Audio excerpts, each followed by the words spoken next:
Let's Mike News at 5.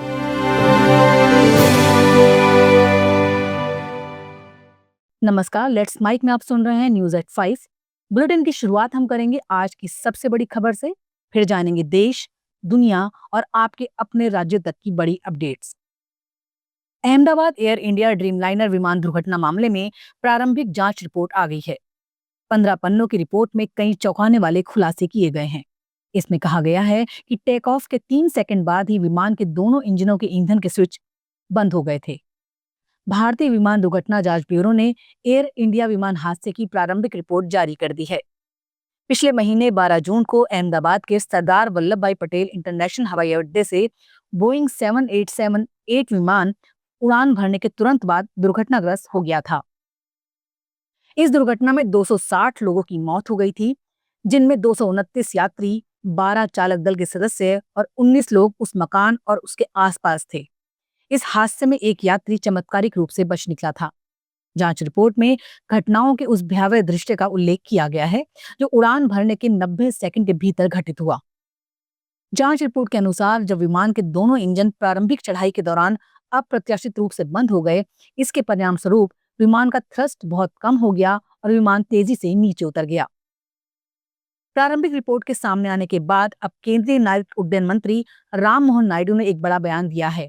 So I'd like to appreciate all the efforts they have put in to do a very transparent, very mature, professional way the investigation has been done, and also all the international protocols have also been respected and followed. Justice has to be done. So let's not jump to any conclusions at this stage. Let us wait for the final report. Delhi के north east district के welcome इलाके में शुक्रवार सुबह उस समय हड़कंप much गया जब जनता मजदूर कॉलोनी में एक 4 मंजिला बिल्डिंग अचानक धराशायी हो गई।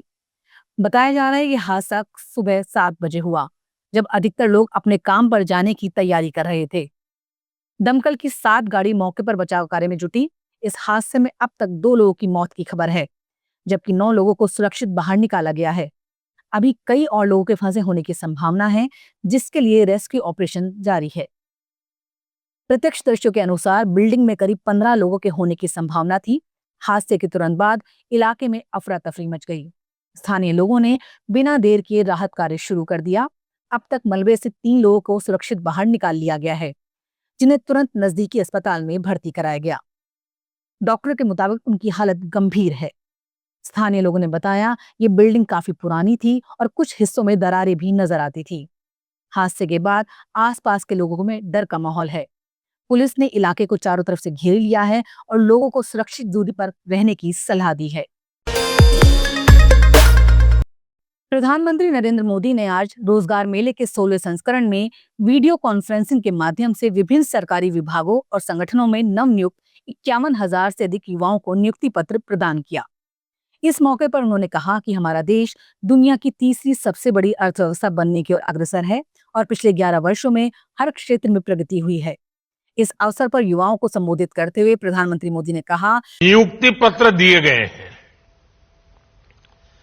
ऐसे रोजगार मेलों के माध्यम से अब तक लाखों नौजवानों को भारत सरकार में परमानेंट जॉब मिल चुकी है।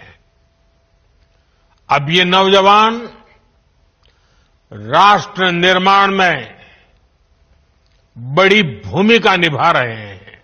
अब तक देश भर में रोजगार मेला के तहत 10 लाख से अधिक नियुक्ति पत्र जारी किए जा चुके हैं। कोरोना के नए वेरिएंट XFG ने एक बार फिर चिंता बढ़ा दी है। देश में अब तक 206 XFG के केस सामने आ चुके हैं और सबसे ज्यादा केस महाराष्ट्र में हैं, जो करीब 90 हैं, और फिर पश्चिम बंगाल में 50, तमिलनाडु, केरल, गुजरात और दिल्ली में भी केस मिले हैं। अकेले मई महीने में 159 नए केस आए थे। XFG वेरिएंट मध्य प्रदेश में भी तेजी से फैल रहा है। एम्स भोपाल की रिपोर्ट के मुताबिक यहाँ 63% से ज्यादा केस XFG वेरिएंट के हैं। यहाँ कुल 44 में से 28 सैंपलों में XFG वेरिएंट पहचाना गया है। कोरोना का XFG वेरिएंट सबसे पहले कनाडा में पाया गया था और अब तक भारत सहित 38 देशों में फैल चुका है।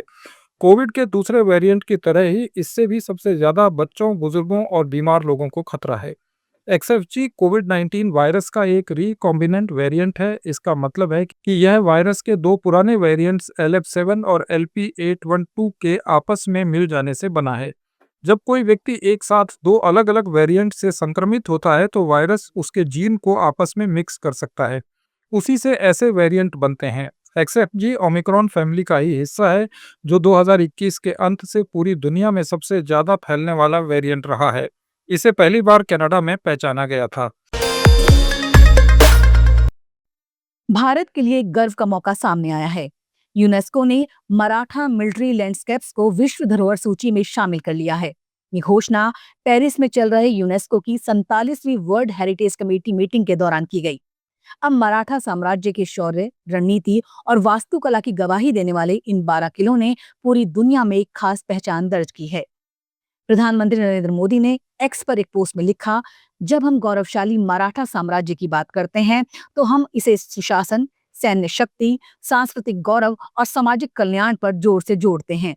महान शासक किसी भी अन्याय के आगे ना झुकने के अपने साहस से हमें प्रेरित करते हैं।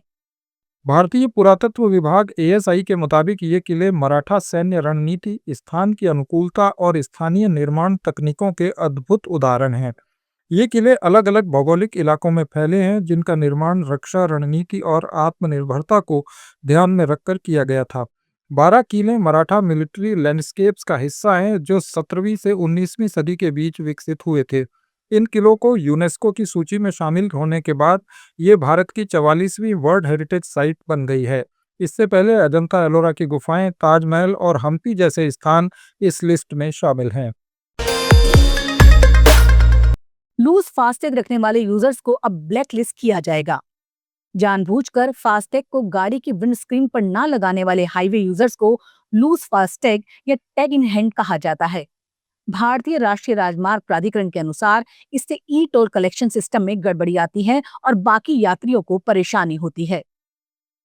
कुछ ड्राइवर जानबूझकर फास्टैग को विंडस्क्रीन पर नहीं चिपकाते, वो इसे हाथ से दिखाकर स्कैन कराते हैं।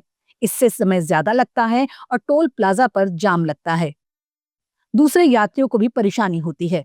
इसके अलावा कुछ ड्राइवर एक ही फास्टैग को कई गाड़ियों के लिए इस्तेमाल करने की कोशिश करते हैं। इससे टोल से गुजरने वाली गाड़ियों का डेटा मिसमैच होता है। ये गैर कानूनी है। NHAI ने टोल कलेक्शन एजेंसियों को एक खास ईमेल ID दी है, जिसके जरिए वो तुरंत ऐसे फास्टैग की जानकारी दे सकते हैं। इसके बाद NHAI उस फास्टैग को ब्लैकलिस्ट या हॉटलिस्ट कर देगी, जिससे वो काम करना बंद कर देगा। कोलकाता के IIM में छात्रा के साथ रेप का एक सनसनीखेज मामला सामने आया है। घटना की जानकारी मिलने के बाद पुलिस ने आरोपी शख्स को गिरफ्तार कर लिया है। पुलिस की शुरुआती जांच में पता चला है कि छात्रा के साथ बिजनेस स्कूल के एक हॉस्टल में रेप किया गया है। इस मामले में पुलिस ने पीड़िता के FIR के बाद आरोपी को गिरफ्तार कर लिया है। घटना शुक्रवार की बताई जा रही है। पीड़िता ने पुलिस को बताया कि उसे काउंसलिंग सेशन अटेंड करने के लिए छात्रावास में बुलाया गया था।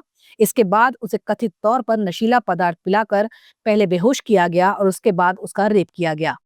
पुलिस के अनुसार आरोपी ने पीड़िता को धमकी दी है कि अगर उसने इस घटना के बारे में किसी को कुछ बताया तो उसके परिणाम गंभीर होंगे। बिहार में इस साल के अंत में विधानसभा चुनाव होने वाले हैं। चुनाव से पहले वोटरों को लुभाने के लिए नीतीश सरकार नई नई योजनाओं का ऐलान कर रही है। बीते माह पेंशन में बढ़ोतरी की थी। अब बिहार सरकार ने फ्री बिजली का ऐलान किया है। मुख्यमंत्री नीतीश कुमार ने शनिवार को कहा कि ये जनता को तोहफा है। हर परिवार को 100 यूनिट फ्री बिजली मिलेगी। माना जा रहा है कि चुनाव से पहले नीतीश कुमार का ये मास्टर स्ट्रोक है। बिहार सरकार ने हर परिवार को 100 यूनिट तक मुफ्त बिजली देने की योजना बनाई है।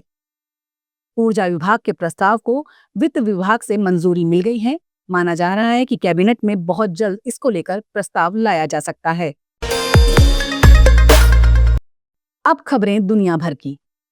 भारत और अमेरिका के बीच ट्रेड डील को अंतिम रूप दिया जा रहा है। इस बीच एक रिपोर्ट में बड़ा खुलासा किया गया है। खबर है कि अमेरिका भारत पर 20% से कम टैरिफ रख सकता है। ये भारत के लिए एक बड़ी राहत की बात है, क्योंकि इसके पड़ोसी देशों जैसे चीन और बांग्लादेश पर 50% तक टैरिफ लागू होने वाला है। ब्लूमबर्ग की एक रिपोर्ट के अनुसार ये ट्रेड डील दोनों देशों की सहमति के बाद पूरा होने के कगार पर है। ये डील आगे एक बड़े व्यापार के लिए बातचीत जारी रखने की गुंजाइश रखेगा और साथ ही शुरुआती टैरिफ को 20% से नीचे रख सकता है, जबकि ट्रंप ने 2 अप्रैल को भारत पर 26% टैरिफ लगाने की बात कही थी। रिपोर्ट के अनुसार अगर भारत इस डील को अंतिम रूप दे देता है तो भारत उन देशों के छोटे ग्रुप में शामिल हो जाएगा जिन्हें वॉशिंगटन में व्यापार राहत मिलेगी, और वो भी ऐसे समय में जब ट्रंप टैरिफ को अन्य देशों पर बढ़ाकर दबाव बना रहे हैं। एशिया के लिए पहले से घोषित टैरिफ वियतनाम और फिलीपींस के लिए 20% से लेकर लाओस और म्यांमार के लिए 40% तक है। भारत के पड़ोसी देश म्यांमार में गृह युद्ध विध्वंसक रूप लेता जा रहा है। सांगाइंग इलाके में एक बौद्ध मठ में हवाई हमले में 23 लोगों की मौत हो गई, जबकि 30 से अधिक लोग घायल हो गए। यहाँ करीब 150 लोग शरण लिए हुए थे। मीडिया रिपोर्ट में बात सामने आई है कि देर रात 1 बजे एक लड़ाकू विमान ने गांव के मठ पर बम गिराए। हालांकि अभी तक ये पता नहीं चल पाया है ये हमला किसने किया है। घटना को लेकर म्यांमार की मिलिट्री जुंटा ने कोई बयान नहीं दिया है। म्यांमार में साल 2021 से गृह युद्ध चल रहा है। फरवरी में ऑंग सांग सू की सरकार की तख्तापलट के बाद मिलिट्री जुंटा वहां सत्ता पर काबिज है। सेना ने एनएलडी की निर्वाचित सरकार को उखाड़ फेंका और ऑंग सांग सू की सरकार के नेताओं को हिरासत में ले लिया। इससे पूरे म्यांमार में अशांति फैल गई। सेना ने एनएलडी की जीत को धोखाधड़ी बताया था। सेना के तख्तापलट के बाद म्यांमार में पहले शांतिपूर्ण विरोध हुए, लेकिन कुछ ही समय बाद विरोध प्रदर्शन हिंसक हो गए। सेना ने विरोध प्रदर्शन के दमन के लिए कड़ी कार्रवाई की। इसने प्रतिरोध को जन्म दे दिया। फिर एनएलडी गवर्नमेंट और उसकी पीपल्स डिफेंस फोर्स के साथ कई जातीय सशस्त्र संगठन लामबंद हो गए। आज देश के कई इलाकों में विद्रोही गुटों का कब्जा है। वहीं गृह युद्ध के कारण म्यांमार में भारी मानवीय संकट उत्पन्न हो गया है। गृह युद्ध में अब तक 75,000 लोग मारे गए हैं। 17.6 मिलियन लोगों को सहायता की जरूरत है। ईरान ने महज 16 दिनों में 5 लाख से ज्यादा अफगान नागरिकों को देश से बाहर निकाल दिया है। ये कार्रवाई 24 जून से 9 जुलाई के बीच हुई है, यानी हर दिन औसतन 30,000 से ज्यादा अफगानों को देश से निकाला गया। संयुक्त राष्ट्र ने इसे दशक की सबसे बड़ी जबरन निकासी में से एक करार दिया है। ईरान इजरायल के साथ तनावपूर्ण संघर्ष के बाद आंतरिक सुरक्षा का हवाला देकर प्रवासियों के खिलाफ सख्त कार्रवाई कर रहा है।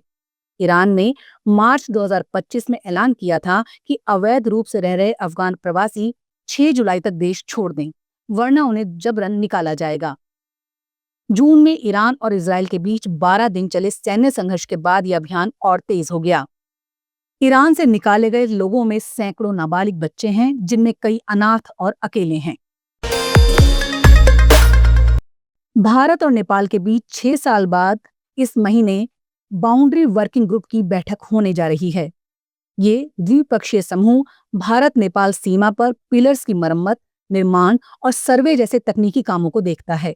हालांकि सुस्ता और काला पानी जैसे विवादित इलाकों को बातचीत से बाहर रखा गया है। BWG की आखिरी बैठक अगस्त 2019 में देहरादून में हुई थी। तब तय हुआ था कि 2022 तक बॉर्डर से जुड़े सभी काम पूरे कर लिए जाएंगे, लेकिन कोरोना महामारी और उसके बाद नक्शे को लेकर बड़े विवाद के बाद बातचीत ठप हो गई थी। अब भारत ने जुलाई के दूसरे और अंतिम हफ्ते के लिए 2 संभावित तारीखें प्रस्तावित की हैं। BWG की स्थापना 2014 में प्रधानमंत्री नरेंद्र मोदी की नेपाल यात्रा के दौरान हुई थी।